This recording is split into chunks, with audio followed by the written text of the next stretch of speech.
Hello, and happy new year. Welcome back. If you have been here before, if you are brand new, welcome in general. Now, I'm actually back from a bit of a hiatus, took a bit of a break from YouTube just because life got a little bit busy, as life tends to do.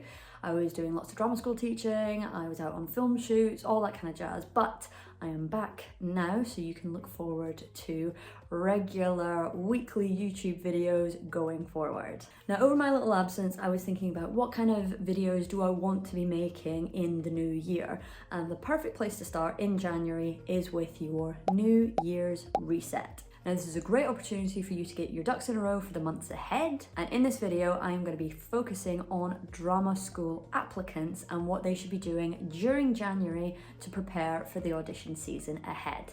Now, if you're not a drama school applicant, do not fear. I will be doing other similar kinds of videos for professional actors and all sorts of creative people in future videos, so stay tuned for those. Okay, so let's kick it off with the 5 top things I think you should be doing in January for your New Year's reset to prepare for drama school auditions. So number 1 is make the decision and do it.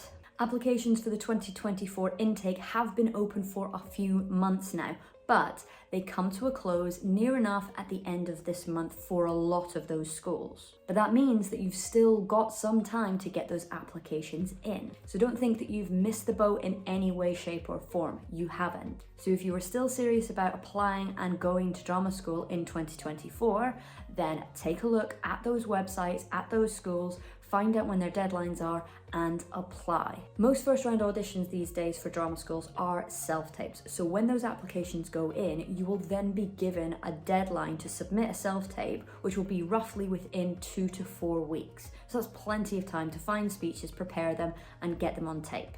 Second thing to do is choose your speeches. Different drama schools will be asking for different things, but for the most part, they will ask for 1 or 2 monologues, and they can be a mixture of classical and contemporary or one or the other. Now, classical speeches tend to be a little bit easier to find just because they are readily available online, and there are far fewer of them than there are of contemporary speeches, so they tend to be easier to choose from. Now, contemporary speeches tend to be a little trickier to find just because you have to buy and read the entire play in order to find the speech, and there are so many contemporary speeches, so many contemporary plays out there at the moment that it can seem like a mammoth task just to find one. Now, if this sounds like you, do not worry, I've got you. Because I happen to have lists of both contemporary and classical speeches that I recommend for drama school auditions readily available on my website. Now, these are over 100 speech recommendations that I think are perfect for drama schools. Now, what this does is this saves you so much time because I've done the legwork for you.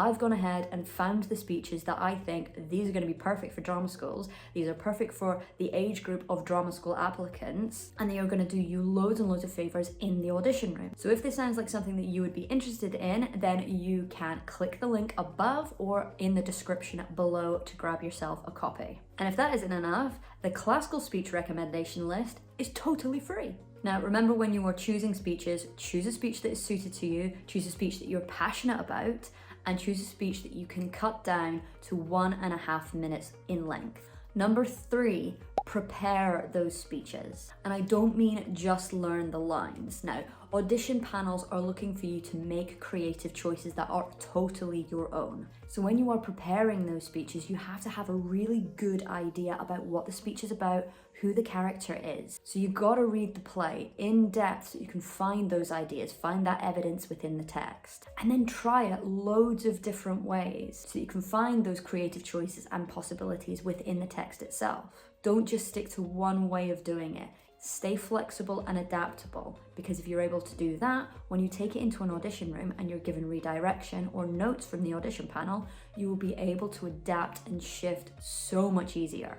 Number 4, don't let the speech go stale. Now, audition season can be over the course of a couple of months, and sometimes your auditions will be weeks apart. So in between those times, make sure that you're still going over your speech, you're finding the creative flow of it each and every time. 1, so that you don't forget it. 2, to keep those creative juices flowing. But you don't want to be doing it so much that you get bored of the speech or that you get bogged down in just one way of doing it.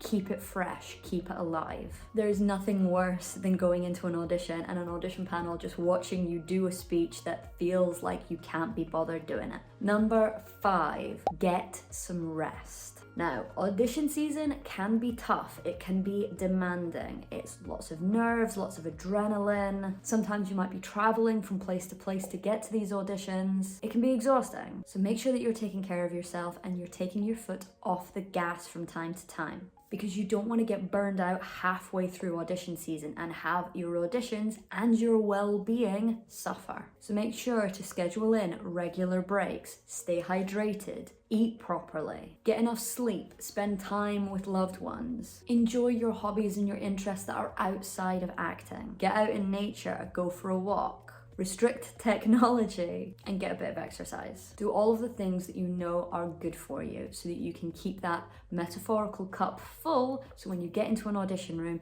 you actually have something to give. And a little bonus number 6, and it's actually quite an important one, so I don't know why I've got that there as a bonus, but it's to evaluate your auditions. Now, very rarely will you be given feedback from drama school auditions. Some do, most don't. And that's just because of the high volume of applicants that they get in. They can't actually give individual feedback for every single person. So it is your job to get into the habit of reviewing and evaluating each and every audition that you have by going away and immediately writing notes about what you think worked well and what you think didn't work so well.